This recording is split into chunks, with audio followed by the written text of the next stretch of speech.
They may not be adult humans, but they're adult dogs, so I get 2 extra credit points for that. Here's 1, 2, 3, 4 adults. Don't take off any points.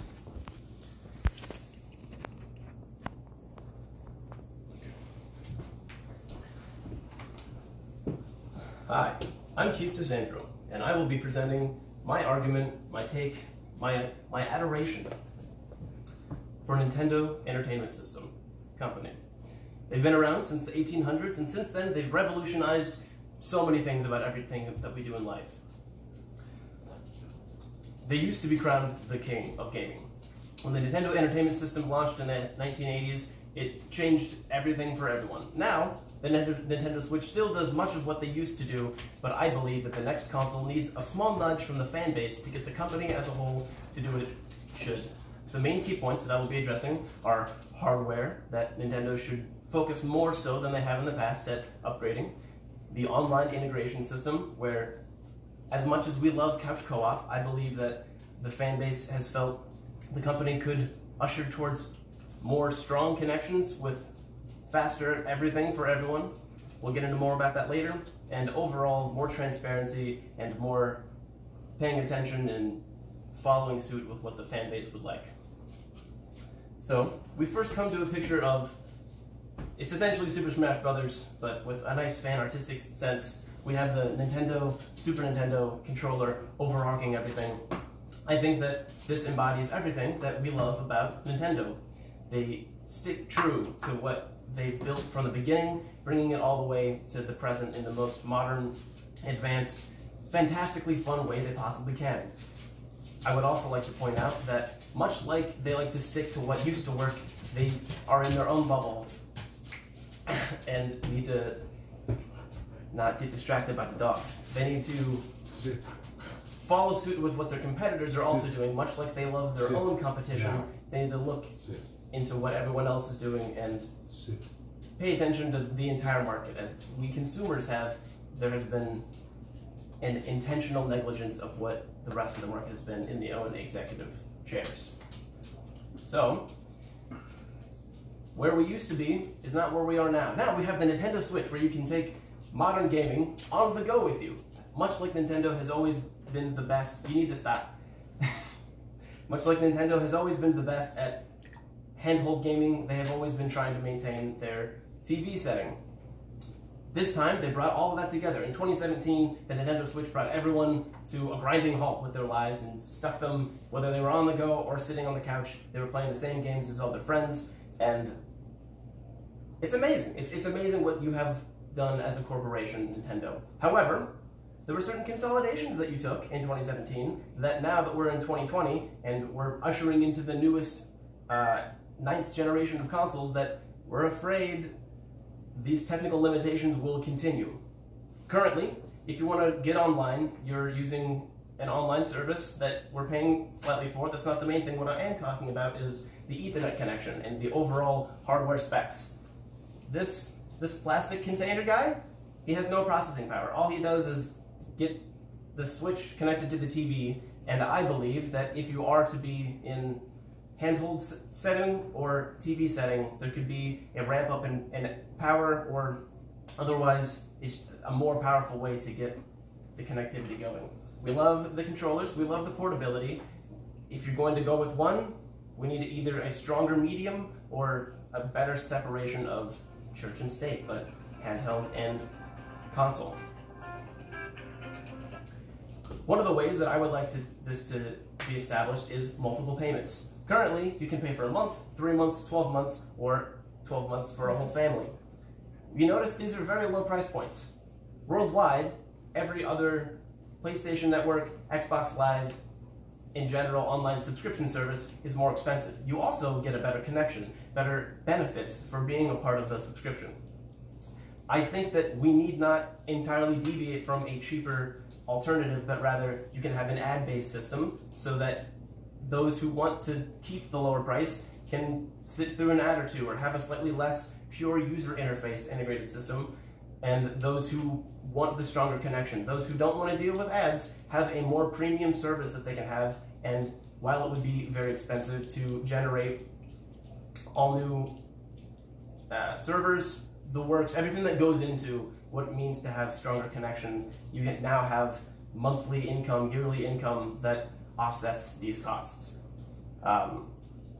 This is what other companies are doing. There's so many people online that complain every single day, whether the connection is slow, whether it's impossible to get there. I believe that it's the low infrastructure, the poor net code, just the not quite misunderstanding, but the unique approach that doesn't match the market that Nintendo has taken that others want them to. All of this brings us to Super Smash Bros. Ultimate, one of the main console sellers of all time. It's the second highest selling game on the entire Nintendo Switch library at almost 20 million units, which comes up to almost all of the Nintendo Switch units itself.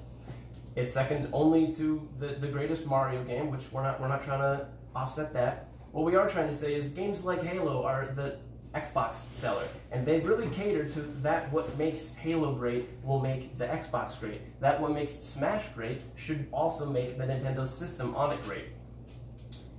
Currently, we're in a pandemic.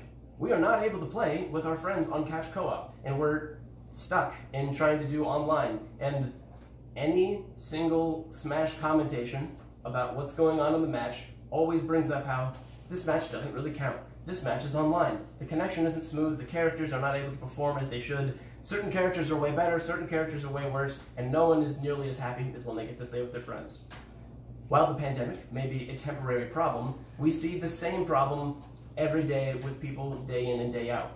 We want what happens online to be just as fun as what we can have in Couch Co-op. And while technologically speaking, it's not going to happen perfect. We're not going to have the best connection that matches, especially when frame-perfect inputs are going on. But the current person-to-person connection, very poor netcode, overall misunderstanding of what the public is looking for in an online system.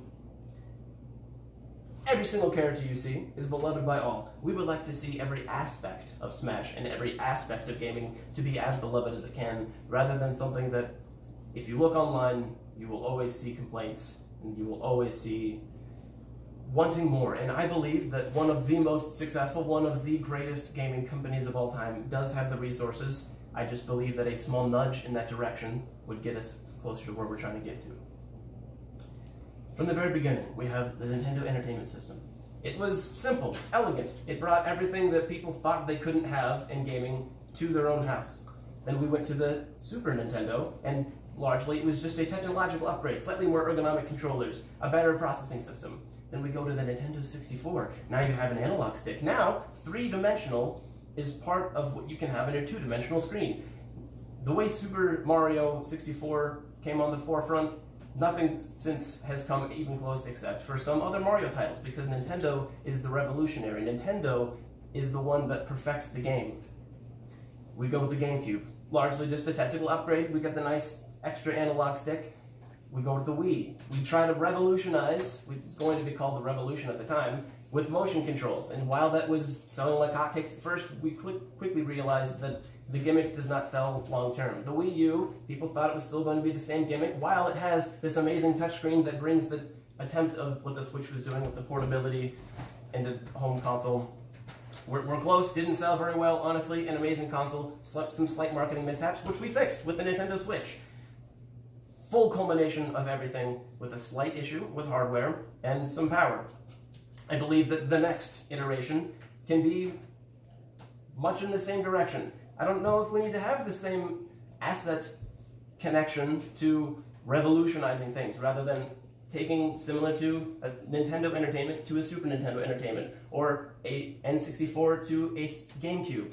Move technology in the proper market position forward. Increase the hardware. Make sure that the online that you've been implementing since 2006 actually matches that what the competitors are doing. And when you make decisions, if you are specific with what you tell the audience, if you are transparent in all the ways that the current market demands companies to be, let us know why, let us know how, and let us understand. We want a completion of our love.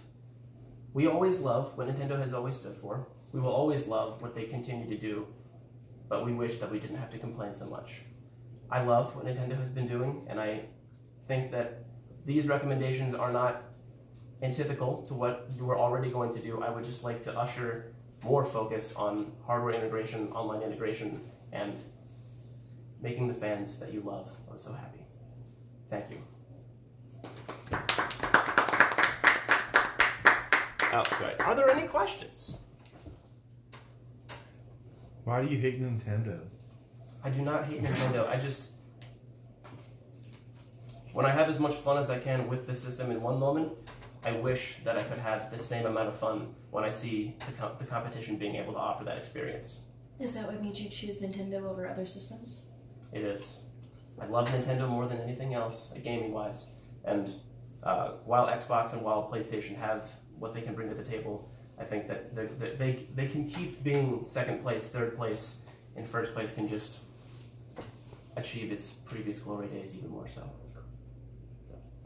As Nintendo continues, if Nintendo launches another product, another system, how would you like it to be debuted? How would you like Nintendo's communication with the public to happen? Thank you for asking the specificity. I believe that come the proper Nintendo Direct, whether that be late spring, early fall, late summer, preparing the public in a Nintendo Direct, which they already use to communicate presentation information, that there will be a holiday release for a specific console, and then periodically giving more and more information, tantalizing us as we slobber, waiting for the information that we so desire. And in those directs, they often have the Japanese presenter and then the English subtitles or the other English presenter, and they explain hardware specificity, capability, games, release dates, information that they think that they are ready to share. Web page videos on their web page, or like a press conference of some kind? Yeah, so is that what you'd like to see as a consumer? Yes, the avenues that are already used, YouTube, the Nintendo website, and the press that they've spoken to, the channels are already in place, using the channels that are used with more information. All right. Thank you. Thank you.